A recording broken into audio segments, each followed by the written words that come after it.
Le 24 octobre 1929, les cours de la bourse de New York s'effondrent après des années de hausse continue.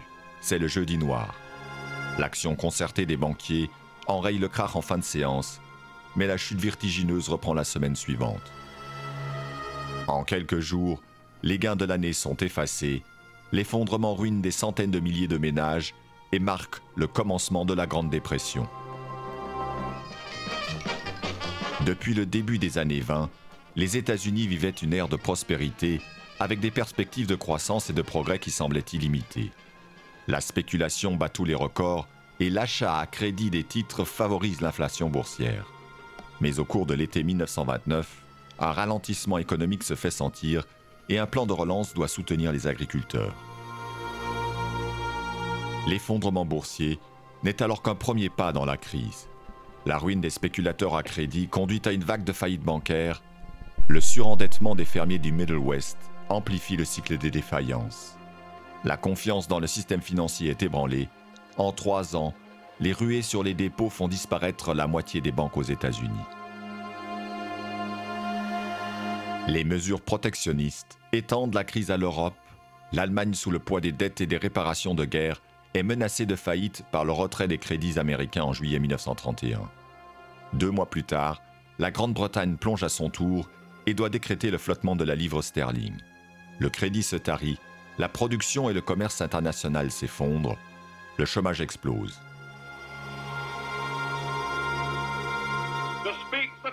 Aux États-Unis, l'élection de Franklin Roosevelt et le Banking Act de 1935 mettront fin à la crise financière. Mais en dépit des politiques de relance et de grands travaux d'infrastructure, il faudra 2 décennies et une guerre mondiale pour effacer définitivement les effets de la Grande Dépression. Bonjour à tous et bienvenue dans cette vidéo. L'objectif de cette vidéo, c'est de parler de cycle économique et de pouvoir potentiellement essayer de travailler le prochain, d'accord? Donc cette vidéo fait suite au pricing de la récession qui est disponible sur la chaîne YouTube publique, d'accord, qui a vraiment plutôt bien marché. Je crois qu'elle a plus de 1500 vues à l'heure où je vous parle, donc je suis très content du travail qu'on a pu formuler.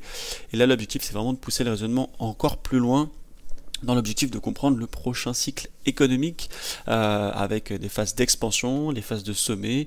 Alors sommes-nous ou non sur une phase de sommet? On va pouvoir le comprendre. Bon, on sait déjà qu'on a une récession qui va arriver. Maintenant, est-ce qu'on a une dépression qui va arriver? C'est un autre sujet et c'est vraiment là-dessus qu'on va essayer de travailler aujourd'hui. Donc en phase de croissance, la phase de contraction. Donc on sait qu'on a une légère contraction qui doit prendre place. Maintenant, va-t-on avoir une dépression plus intense qui devrait subvenir? Oui ou non? Ça, il n'y a que le marché qui pourra nous le proposer. On va le voir juste à la fin. On sait qu'il y a une récession. Maintenant, la dépression dépendra de l'intensité de la récession, évidemment. Il y a des bases économiques par rapport à ça. Et on va essayer surtout de déterminer potentiellement la future dépression qui pourrait prendre place sur le marché de manière encore une fois très scientifique. Alors la plupart justement des outils qui nous permettent de déterminer un peu les cycles économiques sont ce qu'on appelle les cycles de Kondratiev, d'accord, qui sont, on va dire, des cycles qui ont été élaborés par monsieur Kondratiev, qui était et qui fut malgré tout un membre du Parti communiste à l'époque, sous le tsarisme plus précisément. Et donc un cycle de Kondratiev dans les sciences économiques est un cycle économique de l'ordre de 40 à 60 ans. Ce cycle est généralement et également appelé cycle de longue durée. Il a mis en évidence dès 1926 par l'économiste Nikolai Kondratiev à la demande de Lénine dans son ouvrage les vagues longues de la conjoncture. D'accord, donc la conjoncture économique. Voilà, c'est très intéressant. On va essayer de se baser un petit peu là-dessus aujourd'hui. Comme Karl Marx, il considère que les fluctuations économiques sont liées à des facteurs endogènes. Ainsi, le système génère même les conditions de la reprise. C'est-à-dire quand c'est endogène, c'est vraiment à l'intérieur, si vous voulez, du cycle économique. C'est le cycle économique qui va décider de la reprise ou, on va dire, du grain de sable qui va faire finalement dérailler la machine. Cette théorie fait ainsi du capitalisme un phénix renaissant de ses cendres, pour reprendre l'expression de Pierre Dockès et Bernard Rosier. Donc là vous avez monsieur Kondratiev juste ici, d'accord, donc forcément c'est indécent. En 1930, Kondratiev fut un accusé vedette du procès truqué du parti industriel, une conspiration imaginaire dont on l'accuse d'être un pivot. Il fut condamné à 8 ans de prison qu'il effectuera en février 1932 à Souzdal, près de Moscou. Malgré son mauvais état de santé, Kondratiev put poursuivre ses recherches recherche préparant 5 nouveaux livres qu'il mentionna dans une lettre à sa femme en septembre 38. Pendant la grande purge stalinienne, il fut condamné à 10 ans de prison au cours d'un second procès et privé du droit de correspondance, mais il fut exécuté le jour même de la sentence. Il avait alors 46 ans, donc c'est un économiste quand même plutôt, on va dire, voilà, socialiste, même communiste, qui a pu élaborer ce genre d'idées, et comme quoi c'est vraiment très important de comprendre entre guillemets la logique derrière ce que je vous explique, c'est-à-dire le fait que vous soyez communiste, que vous soyez capitaliste, l'objectif étant de savoir déterminer le sens de la finance, c'est le plus important, et aujourd'hui Kongratiev a formulé un travail très intéressant sur ces cycles. On va pouvoir en parler tout de suite, juste maintenant, à travers cette image-là. Donc les cycles de Kongratiev, actuellement on en a 5, on est dans le 6e au moment où je vous en parle, donc on va venir détailler ça juste après sur le graphique. Vous allez voir, c'est plus intéressant je trouve sur le graphique que sur ce qu'il explique juste ici. Donc on avait justement la panique de 37 à 43, d'accord, juste ici, la longue dépression de 73 à 79 par rapport à la bourse de Francfort qui a crash, ok, ici la grande dépression de 1939, donc on avait le crash de Wall Street, mais surtout on était à l'après-guerre, etc., d'accord, la grande restructuration de l'économie. Bon, il y avait pas mal de choses à raconter là-dessus aussi. De 30 à 70, donc la première et la deuxième crise pétrolière, donc de 73 et 79, et en 2007-2009, la crise financière des subprimes. Donc vous voyez ici, ce que je trouve assez embêtant, c'est qu'ils ne mettent pas en avant tout ce qui va être aussi la crise des valeurs technologiques, d'accord, il y a beaucoup de choses qui prennent place. Donc je vous ai mis quelques graphiques qui viennent, enfin, on va dire de manière très littérale, vous résumer certains points, mais je vous ai personnellement repris pour moi les points les plus importants sur le graphique, parce qu'encore une fois, il n'y a que les graphiques qui comptent, à mon sens, pour beaucoup de choses, en tout cas par rapport à leur mouvement sur les marchés. Donc oui, on a une différence entre une récession et une dépression, on va en parler juste après. Donc vous voyez là, vous avez une autre image qui vous montre un petit peu 1789 à 1849, donc là tout ce qui va être le textile, le charbon, entre 1849 et 1896 la sidérurgie, les chemins de fer, entre 1896 et 1940-45 l'automobile, l'électricité, donc c'est ça qui a permis la reprise. Là tout ce qui va être le pétrole, la chimie, l'aéronautique, et là l'information biotechnologique, mais évidemment il manque pas mal de choses. Voilà, on a eu encore une autre illustration ici. Voilà, on va pas rester dessus trop longtemps, je vous ai formulé un travail bien plus précis à mon sens. Donc graphiquement parlant, ici vous avez le S&P 500, d'accord, et en rouge vous avez les phases de régression de l'économie, et en vert pour moi les phases d'expansion économique, ok. Donc vous allez voir qu'on va venir le détailler un peu plus juste après. Donc de 73 à 1900, on avait le très gros crash de la bourse de Francfort, d'accord, qui a été vraiment catastrophique pour les marchés, et on voit ici que le prix était à peu près sous les coups de entre 3,10 et 4,50 l'unité. Le S&P 500, quand on sait qu'il est à 5600 aujourd'hui, je veux dire que si j'étais né dans ces époques-là, j'en aurais acheté pour on va dire la génération d'après. Mais tout du moins ici, vous voyez, on vient établir un très très gros cash en 71-73, mais dans les faits, vous voyez, on récupère vraiment au-dessus de ce niveau-là uniquement en 1900, d'accord. Donc l'expansion économique en réalité prend place ici, même plus précisément en réalité ici, d'accord, parce que vous avez une très grosse latéralisation du prix ici entre 1900 et 1919 pendant quasiment 20 ans, d'accord. Il se passe absolument rien, très très grosse expansion du prix juste ici, puis après boum, crash de 1929. Ok, alors pourquoi ici entre 1900 et 1929 on a vraiment une grosse reprise du prix? Pour plusieurs choses: l'électricité, le téléphone, l'eau courante qui sont apparus justement dans ces années-là, l'innovation, la technologie, l'investissement dans nos infrastructures, chemin de fer et acier. Pourquoi ça c'est extrêmement important pour l'économie? Tout simplement parce que ça permet plus d'efficience, plus de communication économique, et donc forcément plus de chiffre d'affaires, la matière première forcément pour aller plus vite, et j'en passe, d'accord, ça paraît plutôt cohérent. Le téléphone pour correspondre, on va dire, plus rapidement, l'eau courante évidemment pour éviter d'aller chercher de l'eau puis de l'eau dans la rivière pour produire par exemple, je sais pas moi, de la métallurgie ou tout ce genre de choses. Et là après crash de 29 évidemment, donc crash de Wall Street plus première guerre mondiale et deuxième guerre mondiale qui finalement prennent place entre ici 1929 et 1954, d'accord. Donc ça a été vraiment plutôt dramatique pour les marchés financiers pour le coup. Ici du coup après vous voyez on crash en 29, après on se reprend. juste là.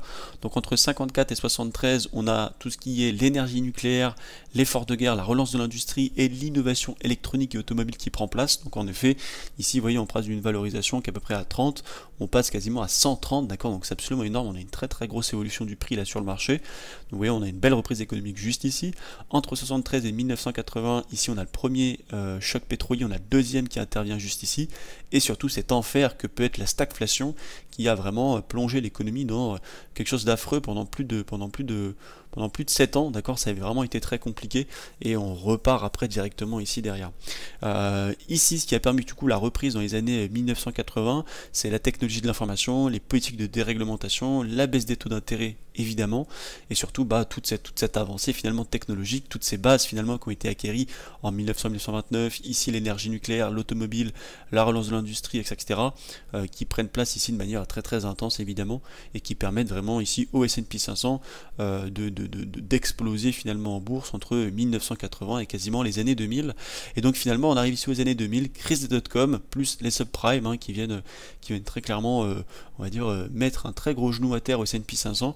Il faut savoir qu'entre 2000 et 2014, d'accord, quasiment ici, le S&P 500 n'avait jamais recassé les niveaux des subprimes, d'accord. Oui, ici on a la crise de 2000, crise de 2008 juste ici, on n'est jamais repassé au-dessus des années 2000, d'accord. De toute façon de manière logarithmique ça se voit très très bien.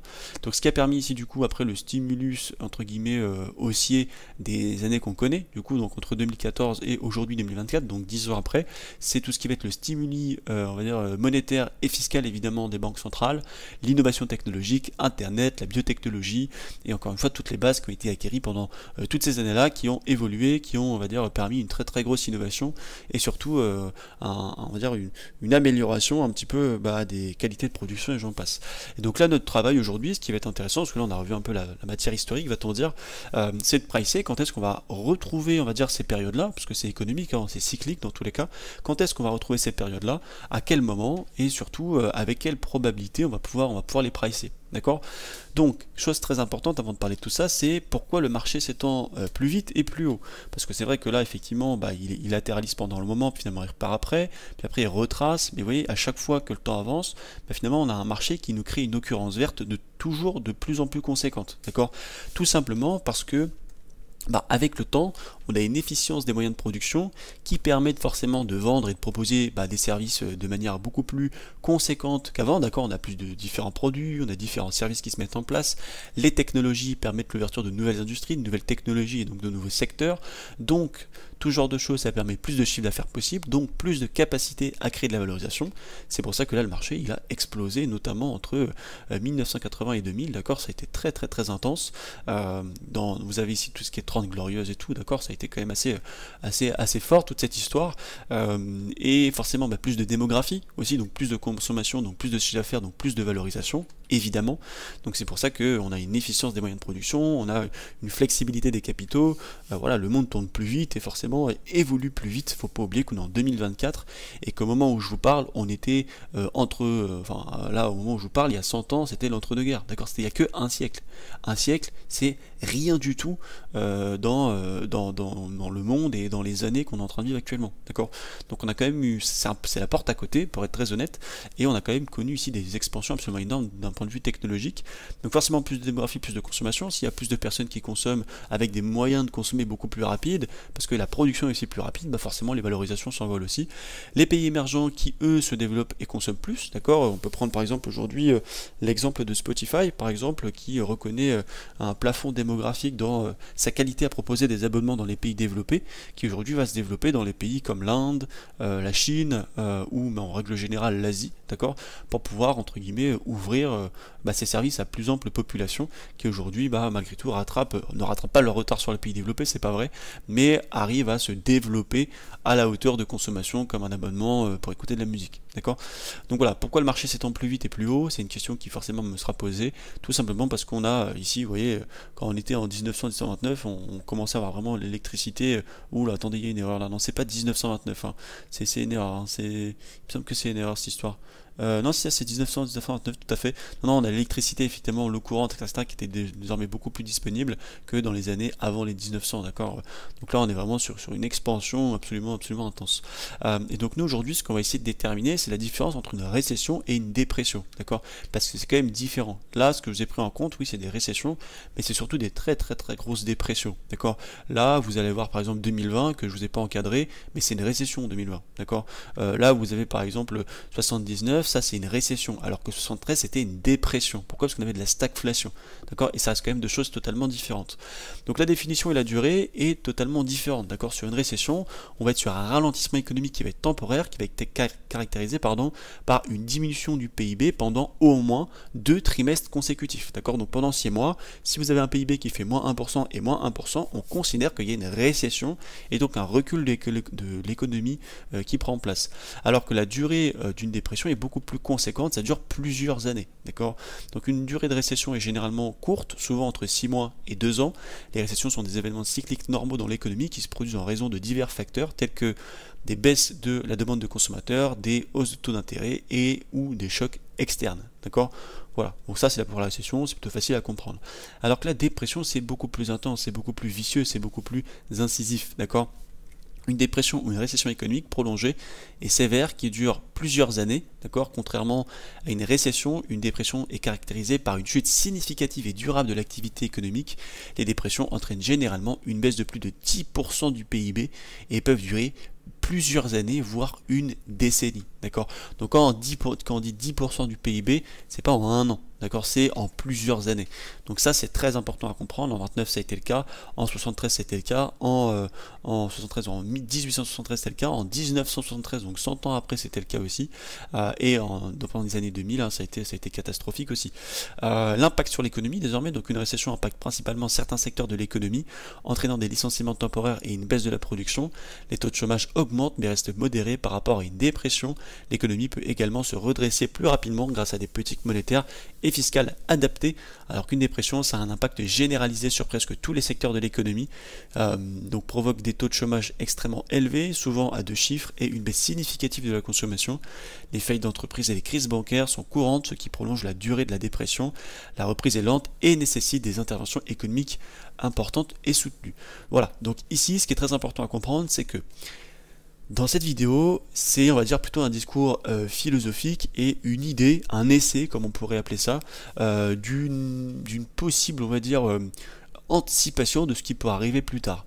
Encore une fois, moi je fais partie de ce qu'on appelle les players, ok. Je suis pas un financial management, c'est-à-dire que ce que je vous dis là, je vais le faire, je vais le pricer, et j'ai, on va dire, le courage et l'initiative de vous mettre en avant mes pricing et les idées que je peux me faire du marché, d'accord. Donc forcément, parfois on va être d'accord, parfois on va pas être d'accord, parfois ce que je vais pricer va admirablement, on va dire, prendre place, et parfois ça ne prendra pas place du tout. D'accord. Pourquoi? Parce que l'économie c'est ça, il y a des externalités, il y a des imprévus, il y a des choses qu'on ne peut pas gérer, et à tout moment, le discours que je vous prononcer là, va tenir pendant 3 ans, mais au bout de 4 ans, boum, on va avoir une nouvelle innovation technologique, et pouf, ça va tout remettre à la ligne, d'accord. Donc ce discours-là pourra, pourquoi pas, se permettre d'être actualisé plus tard. Mais dans la logique des faits, dans l'instant T, c'est quand même important, je pense, de poser des réflexions, et de savoir poser des avis, et pourquoi pas des réflexions qui justement permet de réfléchir et de se poser des questions et vraiment de se questionner. Ok, là on a des actions, on l'a acheté, on veut vendre, qu'est-ce qu'on fait derrière, d'accord, qu'est-ce qu'on va anticiper, parce que c'est ça aussi le travail d'un trader. La récession on l'anticipe, il n'y a pas de problème, d'accord, il n'y a pas de souci, on sait que ça va corriger. Maintenant va-t-on accéder à une récession ou une dépression? C'est ça la différence, d'accord. Voilà, donc ici ce que je vous ai fait, c'est que graphiquement parlant, j'ai pas pris compte, on va dire, de ces données, parce que pour moi elles sont bonnes, il n'y a pas de souci, mais ce que je regarde surtout, c'est les graphiques, et c'est les mouvements des graphiques qui m'intéressent, d'accord. C'est vraiment ça ce qui m'intéresse, et pas autre chose. Donc ici, ce que je vous ai encadré, d'accord, donc en rouge, vous avez justement, pour moi, ce que j'appelle la dépression, on va dire le très gros ralentissement économique. En jaune, vous avez ce qu'on appelle pour moi la croissance économique, et là vous avez ce qu'on appelle la reprise économique, d'accord. À mon sens, la croissance économique prend place une fois. Vous voyez là on a eu par exemple 1929, boum, on a crash, d'accord. On a l'expansion économique qui vient retracer toute la récession. Bon, la croissance réelle économique prend place ici après la cassure du plus haut de la récession. d'accord? Voilà. Donc ici, donc là, l'occurrence rouge, ici, prend à peu près 29 ans. Ici, c'est à peu près 30 ans, 25 ans, 18 ans, 7 ans, 19 ans, 14 ans, et à peu près actuellement en cours de 12 ans. D'accord? Donc ça, très important à comprendre. Ici, les occurrences jaunes, donc c'est l'expansion sur la crise, et l'occurrence verte, c'est l'expansion économique, d'accord? Donc là, ici, en jaune, ça dure à peu près 21 ans, d'accord? Donc entre le plus bas de la récession et la reprise, ici, le repassage, on va dire en positif, c'est 21 ans. Ici, c'est 22 ans, d'accord? Ici, c'est 7 ans, et ici, donc j'ai additionné subprime, j'ai additionné, excusez-moi, .com plus subprime, d'accord, parce que j'ai pris vraiment le plus bas des .com pour vraiment, on va dire, encadrer un petit peu tout ça. Donc ça fait 11 ans, c'était pas évident à prendre en compte, donc j'ai décidé, ouais, c'est parti des choses où ça peut être débattable. Il y en a qui l'auraient pris ici, moi je l'aurais pris là, enfin, personnellement je le prends là. Donc ça dure 11 ans, d'accord, parce qu'encore une fois, le dernier plus haut est ici, et le dernier plus bas de la dernière crise est ici. Et on casse vraiment le plus haut ici. Donc je prends le dernier plus bas de la dernière crise, c'est-à-dire les .com, et j'allonge l'occurrence vers la droite. Donc là, 21 ans, 22 ans, 6 ans, 11 ans, 19 ans, 18 ans, voilà. Donc là, l'objectif désormais, ça va être de faire des moyennes, d'accord, et ça va être justement de pouvoir émettre des projections économiques, d'accord. Ça aussi, ça peut être débattable, mais dans tout ce que j'ai travaillé à l'époque, que ce soit sur Bitcoin, que ce soit même sur les indices, ça a toujours, on va dire, ça a toujours fait mouche, d'accord, ça a toujours fonctionné. Et je pense qu'aujourd'hui, la finance, c'est aussi des maths et c'est aussi savoir émettre des probabilités et des projections économiques. Donc ici, on a fait une moyenne des expansions tout ATH, d'accord, donc j'ai fait la moyenne de combien de temps finalement ça prend entre le plus bas de ce que j'appelle la dépression et le retour sur le plus haut de la récession. Donc en gros, le temps que ça prend entre le plus bas de la crise économique, d'accord, et le fait que ça retrace jusqu'au plus haut de la récession. Donc là, en l'occurrence, j'ai additionné 21, plus 22, plus 6, plus 11, d'accord, et donc j'ai divisé par 4, donc ça donne à peu près une moyenne de 15 ans. D'accord, donc on a à peu près une moyenne de 15 ans entre le plus bas de toute dernière récession ou dépression, d'accord, enfin c'est plutôt des dépressions, et le retour sur le plus haut du marché. D'accord. Là j'ai fait la moyenne de l'expansion du plus bas jusqu'à la prochaine crise. Donc en l'occurrence là j'ai additionné l'occurrence jaune plus l'occurrence verte. D'accord. Donc là j'ai fait ici tac tac tac donc 21 plus 30. D'accord. 22 plus 18. Ici j'ai fait 6 plus 19, d'accord, et là 11 plus 12 pour le coup, d'accord, ce qu'on ne pouvait pas faire, on ne pouvait pas faire plus. Enfin, voilà, c'est une moyenne encore une fois. Vous voyez à quel point émettre des projections économiques, bah, c'est toujours en mouvance, d'accord, ça a toujours un certain mouvement.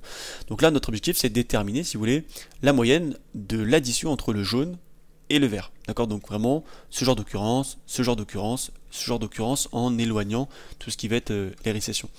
Donc ici on est à peu près sur 34,75 ans, d'accord, donc ça veut dire que là, la moyenne entre le plus bas de la crise et le plus bas de la dernière dépression et la prochaine dépression, c'est à peu près 34,75 ans, d'accord, donc c'est quand même assez intéressant, pour le coup, c'est intéressant d'avoir ces données-là, vous allez voir, on va les utiliser d'une autre manière après. La moyenne de la crise profonde, donc en l'occurrence les occurrences rouges, d'accord, donc là on voit que c'est à peu près 29 ans, 25 ans, 7 ans, 14 ans, d'accord, donc j'ai additionné ici .com et subprime, parce qu'encore une fois pour moi on n'avait pas cassé le plus haut, et donc ici on arrive à peu près sur 18,75 ans de dépression, d'accord, donc oui ça prend vraiment beaucoup de temps, tout du moins je l'explique, pour retrouver le plus haut. D'accord, c'est-à-dire que ici, j'ai pas pris juste la récession, d'accord, j'ai pas pris juste ce niveau-là, ce niveau-là, ce niveau-là, ce niveau-là, non, j'ai vraiment pris l'occurrence rouge, c'est-à-dire le fait que le marché chute, mais quand est-ce qu'on sort vraiment de récession, quand est-ce qu'on reprend des plus hauts et qu'on commence à avoir de la croissance économique. D'accord, vraiment quelque chose d'une expansion avec des plus hauts historiques qui sont réalisés. Et donc en l'occurrence, ici, on est à peu près à 18,75 ans. Bon, dans les faits ici, là ça prend beaucoup moins de temps, là ça prend beaucoup moins de temps, là aussi, d'accord, mais on est vraiment dans une logique long terme, donc on ne peut pas se permettre de venir chercher du micro-détail comme celui-ci. La moyenne d'expansion économique, d'accord, donc les occurrences vertes, c'est à peu près 17,25 ans, donc là c'est pareil, j'ai additionné 30, plus 18, plus 19, plus 12, d'accord, et j'ai divisé par 4, et actuellement sur les datas économiques qu'on a depuis 1871, et en tout cas sur l'affichage graphique que le S&P nous propose, on est à peu près à 17,25 ans d'occurrence verte, d'accord. Donc là après j'ai demandé à notre cher ChatGPT, malgré que je suis en pleine capacité de faire les calculs, de venir finalement nous sélectionner un minimum un maximum, une moyenne, donc on a déjà calculé, pourquoi pas une variance aussi qui est très important parce que ça nous permet d'observer la dispersion dans les différentes données qu'on peut avoir. Et donc ici vous voyez par exemple donc pour l'occurrence jaune, donc le minimum c'est 6, le maximum c'est 22, d'accord, la moyenne c'est 15 et la variance c'est 45,5. Pour les occurrences jaunes plus vertes, donc on est ici sur une moyenne à 34,75, d'accord, donc on s'était pas trompé. Ici une variance qui est très conséquente, hein, à quasiment 131, donc c'est quand même vraiment conséquent, c'est bien ça. L'écart type à 11,45, donc après voilà, il va falloir quelques notions de maths pour comprendre tout ça, on va pas s'arrêter là-dessus, vous inquiétez pas, on va retomber sur du plus simple après. Un minimum, un maximum, magnifique, et là pareil pour les occurrences rouges et pareil pour les occurrences vertes. Voilà, je vous laisse faire pause sur la vidéo si vous voulez voir les détails des calculs, et vous allez voir justement à quoi ça nous sert. Donc une fois que justement on a calculé un minimum, d'accord, donc un minimum par exemple des occurrences vertes plus jaune plus vert, d'accord, donc on va pouvoir déterminer les différentes possibilités d'évolution. Donc là en l'occurrence, comment on place ce genre de choses, ok. Ici le minimum des occurrences jaune plus verte c'est ici 23 ans, d'accord, donc en l'occurrence ici j'ai pris le plus bas de la crise de .com que j'ai étiré vers la droite, d'accord, donc j'ai fait de ici à ici, donc plus 23, d'accord, et donc on est sur ce momentum là, d'accord, donc en l'occurrence, ici, au minimum, d'accord, au minimum, par rapport à toutes les données qu'on a récoltées, là, le marché devrait avoir terminé sa phase et devrait commencer à corriger. C'est le minimum, d'accord, nous ce qui nous intéresse c'est plutôt l'angle de moyenne, c'est plutôt entre ce niveau là et ce niveau là qu'on va travailler, d'accord. Donc là au minimum on est dans les données, d'accord, c'est-à-dire qu'ici on a tracé le minimum, si le marché en était là, bon on était bien loin de commencer à anticiper des crises, d'accord, c'est pour ça que ça aurait pu être justement, ça aurait pu être permissif ici d'acheter quasiment les yeux fermés par rapport aux anciennes données qu'on a pu récolter, d'accord. Ici au maximum, d'accord, c'est 51 ans, donc là 51 ans, qu'est-ce que j'ai fait, pareil, j'ai pris du coup le plus bas des .com et je l'ai tiré vers la droite, donc j'ai fait plus 51 au niveau des années, ok, et donc on arrive à peu près sur ces données là. Donc au maximum, l'occurrence jaune plus verte durera ici jusqu'à peu près en 2050. Bon, vous avez bien compris que c'est tout bonnement impossible, ok, il faut évidemment se centraliser sur la moyenne. Voilà, donc ça c'est justement pour la moyenne entre les occurrences jaunes et les occurrences vertes. Désormais, on va pouvoir observer ce qu'on va appeler les minimums, moyennes et maximums, justement des dépressions. D'accord. Donc là on a un minimum à 7 ans, d'accord, donc le minimum ici je l'ai ajouté juste après l'ancienne donnée du minimum, d'accord, j'additionne les minimums avec les minimums, les moyennes avec les moyennes et les maximums avec les maximums, d'accord, vous allez comprendre après pourquoi je ne l'ai pas additionné justement à l'occurrence verte. Donc là le minimum ici, donc c'était à peu près, je sais plus exactement combien de temps c'était, juste ici, c'était 23 ans, magnifique. Et donc le minimum de la dépression qui devrait prendre place, vous voyez, on est parfaitement dans les timings là a priori, ça serait à peu près ici 7 ans, d'accord, donc là ça sera à peu près 7 ans, boum, c'est censé tomber juste là, d'accord. Ici la moyenne c'est ça, et le maximum c'est ça, d'accord, donc ici je l'ai additionné à la moyenne du jaune plus le vert, parce que vous allez voir pourquoi le vert après c'est pas cohérent.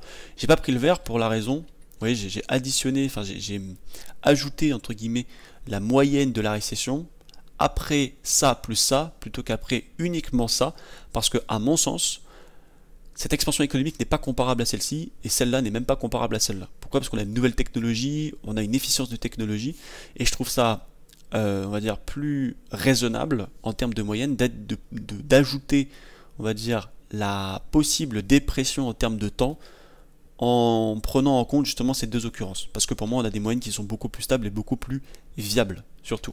D'accord? Voilà. Donc on en est là. Donc au niveau des minimums, au niveau de la dépression, ça serait ça. La moyenne, ça serait ça. Et le maximum, ça serait ça. Et surtout, ce qui nous intéresse, c'est justement la hausse potentielle. D'accord? La hausse potentielle qu'on a calculée ici.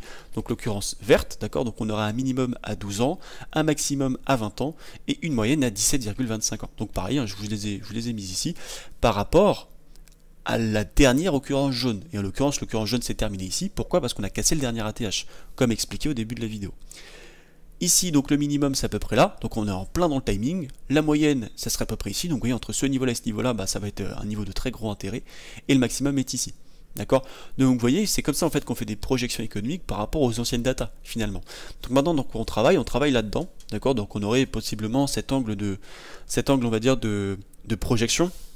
Donc ça veut dire que ici on est clairement sur une possibilité où on va dire soit le marché respecte les datas du minimum, soit il respecte les datas de la moyenne, soit il respecte les datas du maximum. Bon, dans la réalité des faits, c'est bien plus compliqué que ça, on va dire, à émettre. Ici, on pourrait plutôt attendre ce genre de choses, d'accord? On a peut-être cette idée-là, encore une fois, c'est une idée qui est ouverte. On aurait la récession de 2024-2025 qui prendrait place, une réhausse économique, et pourquoi pas un événement économique qui prendrait place plus tard, qui pourrait créer une dépression économique bien plus intense. Encore une fois, dans la moyenne de la moyenne. D'accord, c'est exactement ce que je vous prends en compte ici. Vous avez ce type de projection aussi, d'accord, donc très intéressante, hein, vous voyez, je vous l'ai mis de différentes manières. Ici, avec les cadres vert et jaune, vert et jaune, oui, c'est ça, qui est ici, d'accord, donc on travaille vraiment dans cet angle de vue ici, et ici, donc le minimum, la moyenne, le maximum. D'accord. Et donc là, les angles de projection qu'on pourrait avoir par rapport aux prochaines dépressions qui pourraient prendre place. Et donc là, la question quand même, ce qui est une ouverture, on va dire plutôt philosophique, bien plus que économique, scientifique, ça serait mais pourquoi pas avoir finalement la dépression qui commence à prendre place, parce que le marché commence à rentrer dans les données où potentiellement on a du risque, hein, parce que les données à risque, elles sont entre le minimum et le maximum. D'accord. Là, il commence à rentrer dans la porte où on peut commencer à espérer des mouvements relativement brutaux sur les marchés financiers. D'accord.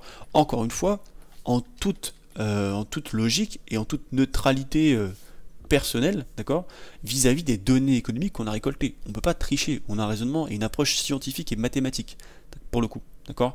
Donc par rapport à ça, on commence à rentrer dans l'ouverture où on va commencer potentiellement à faire attention un petit peu à ce qu'on va gérer. D'accord. Donc on sait qu'on est en attente de récession. Va-t-on être en attente de dépression?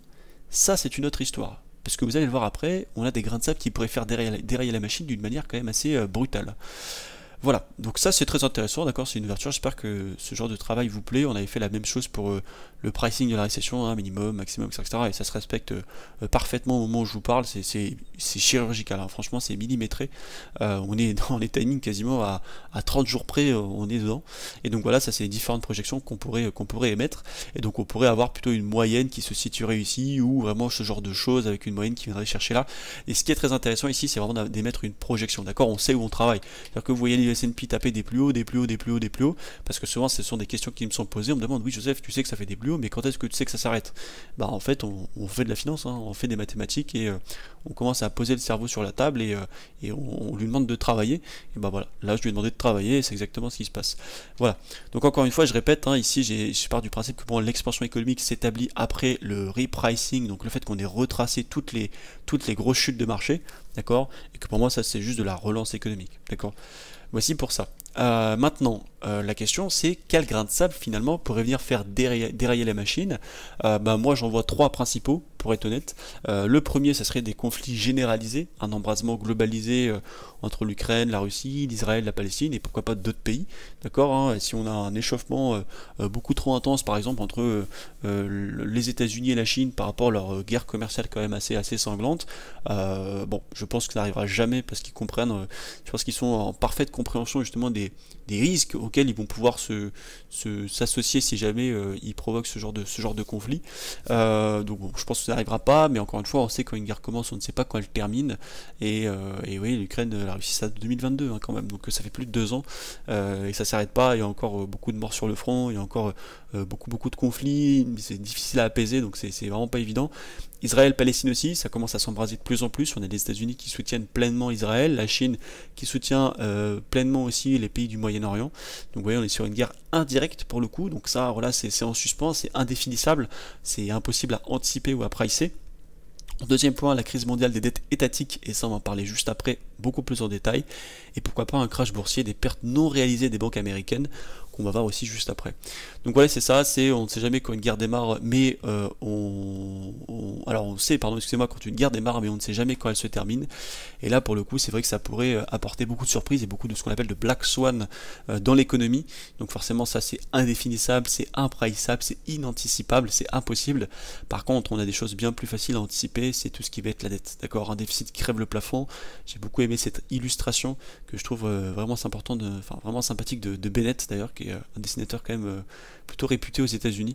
J'apprécie beaucoup son travail, ça par contre c'est un très très gros sujet.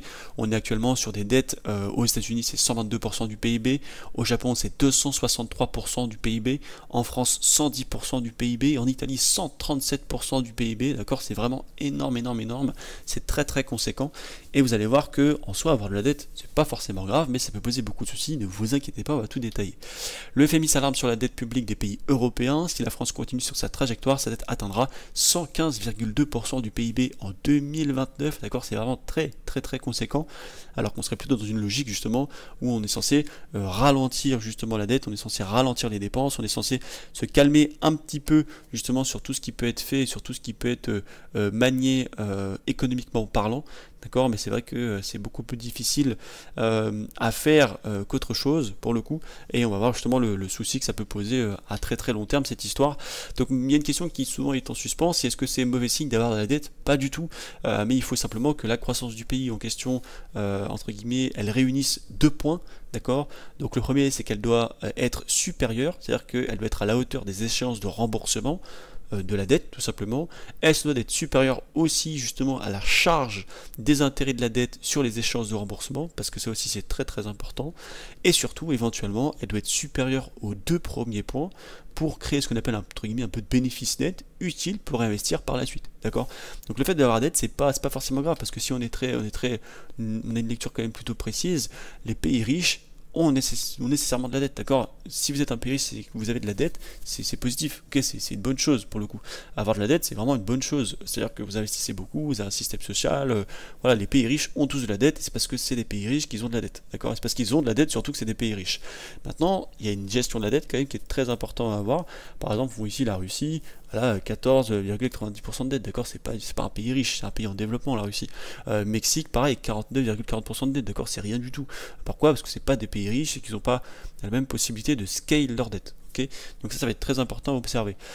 Donc non, c'est pas négatif d'avoir de la dette, par contre ça peut poser beaucoup de soucis, parce que la question c'est ok, est-ce qu'on peut scale la dette jusqu'à l'infini? Donc est-ce qu'on peut augmenter sa dette à l'infini sans forcément de plafond et sans forcément on va dire d'impasse? Ok, est-ce qu'on peut vraiment continuer sans jamais s'arrêter et sans jamais avoir de problème? Bah la vérité c'est que non, d'accord, parce qu'il faudrait avoir toujours plus de croissance, donc toujours plus d'innovation, toujours plus de consommation, donc de capacité aussi à consommer, de pouvoir d'achat, sauf que si vous avez toujours plus de croissance, d'innovation, de consommation, et donc vous donnez aux gens une capacité de consommer, à un moment donné vous avez ce qu'on appelle de l'inflation, donc de la dévaluation de monnaie, et si vous avez de la dévaluation de monnaie, votre dette devient de plus en plus chère à rembourser. D'accord, donc il faut avoir un équilibre d'évolution de la dette et d'évolution de la croissance qui se doit de tenir compte un petit peu de tous ces principes, mais surtout des revenus fiscaux stables pour assurer l'endettement, ainsi qu'un taux d'endettement safe, année après année, pour ne pas faire dérailler le train.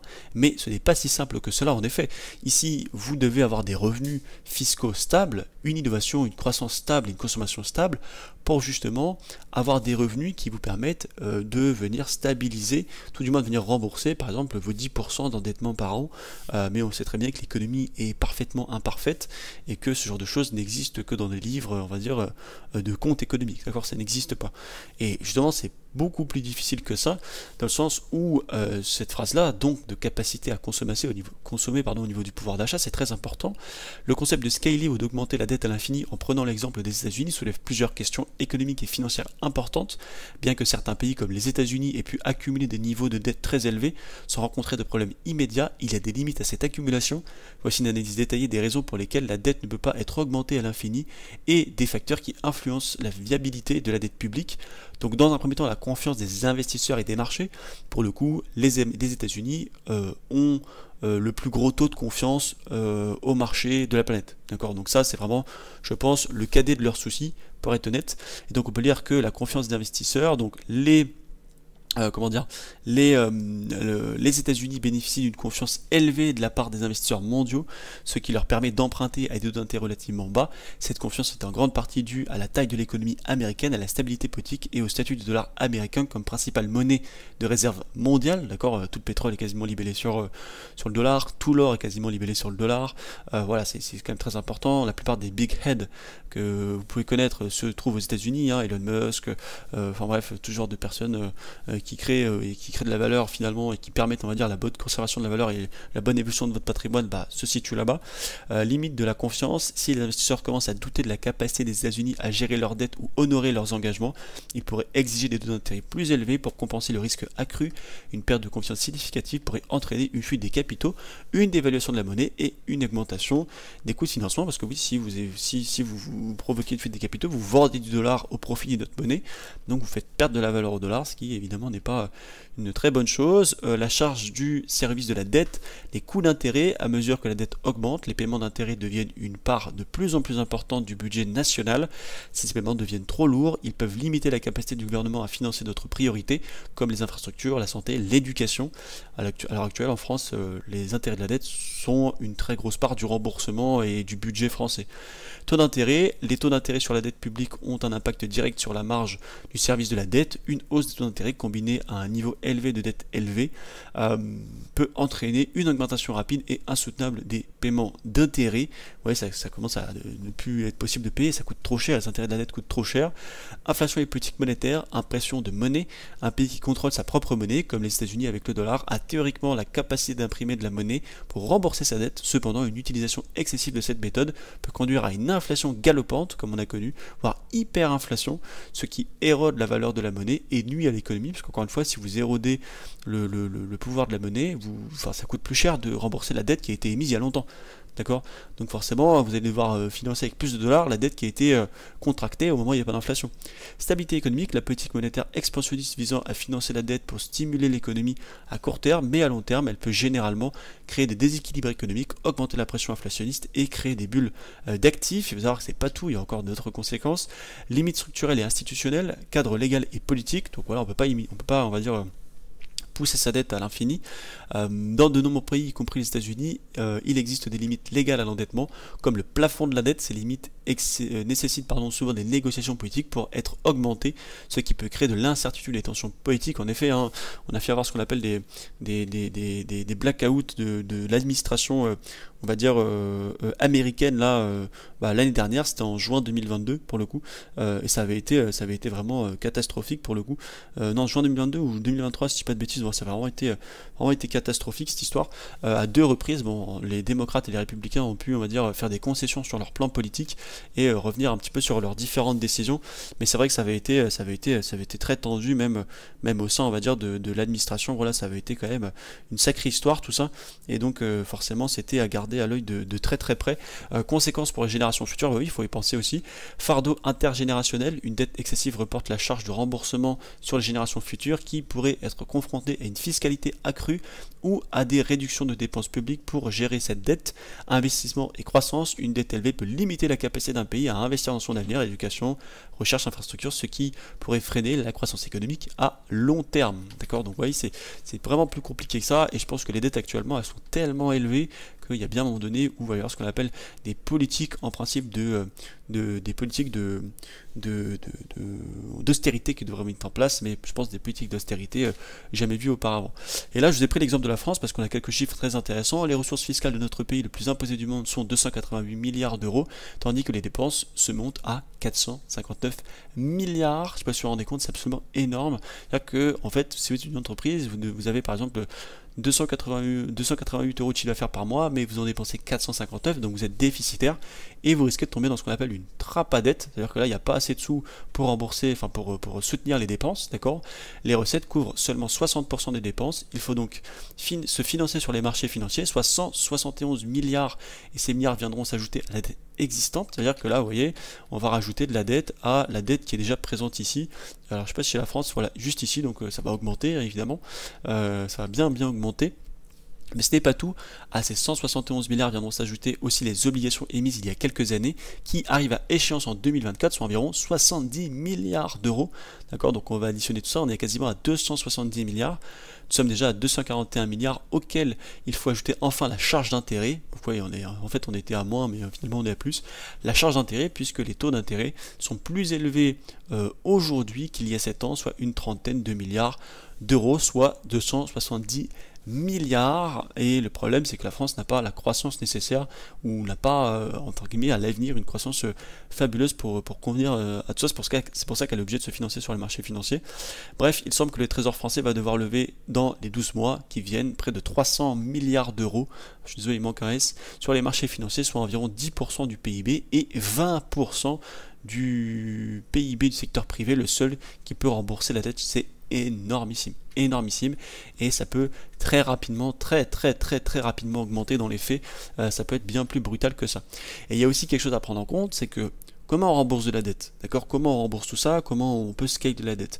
Finalement, la démographie, c'est quoi? C'est des gens. D'accord, les gens, qu'est-ce que c'est? C'est des gens qui vont à l'école, après qui ont un travail, qui permettent du chiffre d'affaires aux entreprises, donc qui permettent au secteur privé de faire du chiffre d'affaires et donc à l'État de récolter des recettes fiscales qui viennent s'ajouter ici, d'accord?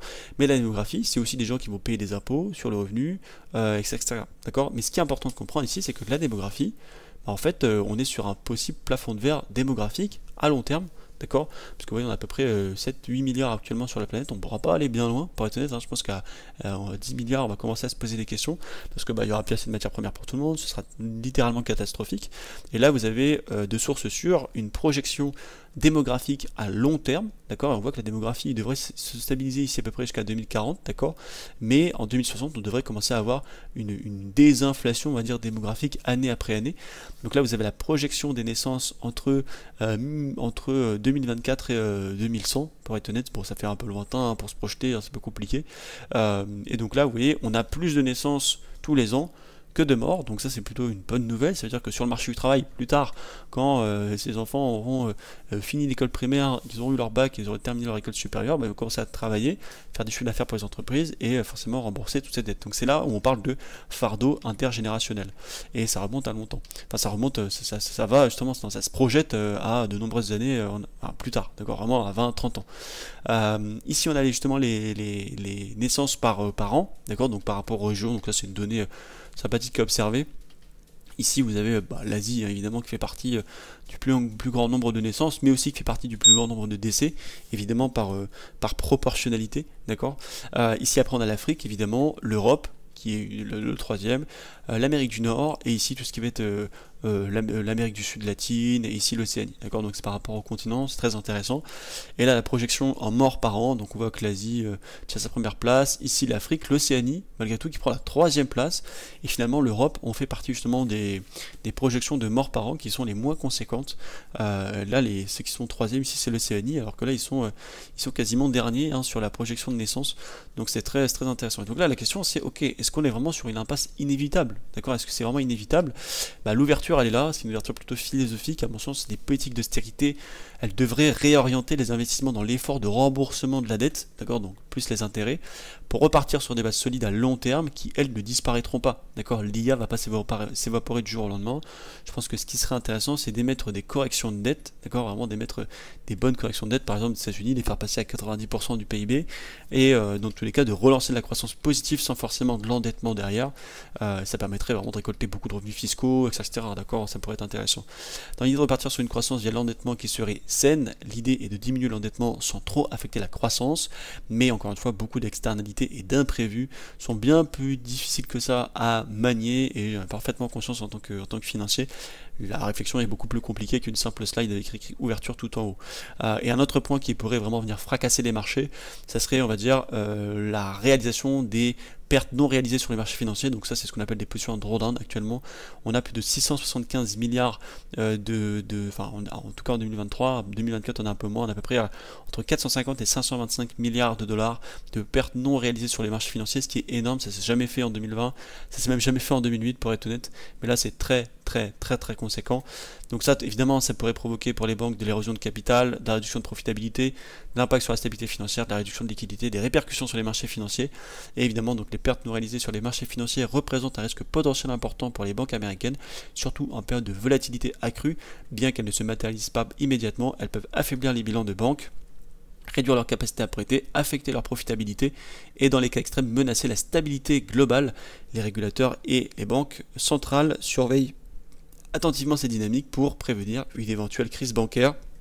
Voilà, à mon sens, c'est les 3 points qui pourraient faire dérailler la machine. Mais surtout, cette profonde récession et dépression potentiellement pourrait prendre place à cause des dettes qui sont de manière inimaginable, beaucoup trop élevées. Ça peut vraiment être catastrophique. Encore une fois, hein, si vous n'avez pas cette croissance et que vous avez des intérêts de la dette qui pèsent trop, politique d'austérité, vous ralentissez l'économie pendant autant de temps qu'il faut, et ça provoque évidemment des soucis au premier front, dans le chômage, dans on va dire la pauvreté de la population et dans l'affaiblissement du confort global matériel très conséquent.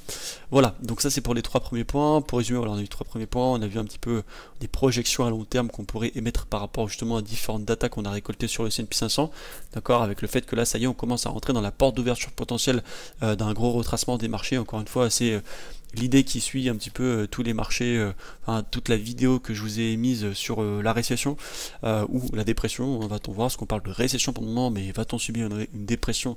On ne le sait pas encore. Faudra vraiment comprendre le grain de sable qui fera dérailler les machines. Mais en tout cas, voilà, j'espère que toute cette réflexion par rapport au calcul vous a plu. Encore une fois, voilà, c'est bon, c'est vraiment des calculs de finance pour le coup. Mais voilà, j'espère que l'idée vous a plu. N'hésitez pas à revoir la vidéo si jamais ce n'est pas compris, de rejoindre le Discord public si ce n'est pas encore fait, et de m'envoyer un message directement sur Instagram ou sur Discord, peu importe, si jamais il y a des questions par rapport à cette réflexion, et pourquoi pas mettre des commentaires pour reprendre ce que je dis, totalement le débattre, d'accord, parce que je suis très ouvert au débat, de dire ah, tu t'es trompé là-dessus, ou c'est pas bon, je suis pas d'accord avec toi, et puis avec des arguments évidemment sur plus intéressants, et c'est d'établir une communication financière assez sympathique. Voilà, et bien écoutez, prenez soin de vous, passez une bonne journée, une bonne soirée suivant l'heure à laquelle vous voyez cette vidéo, et on se retrouve dans un prochain format. Salut tout le monde, ciao ciao.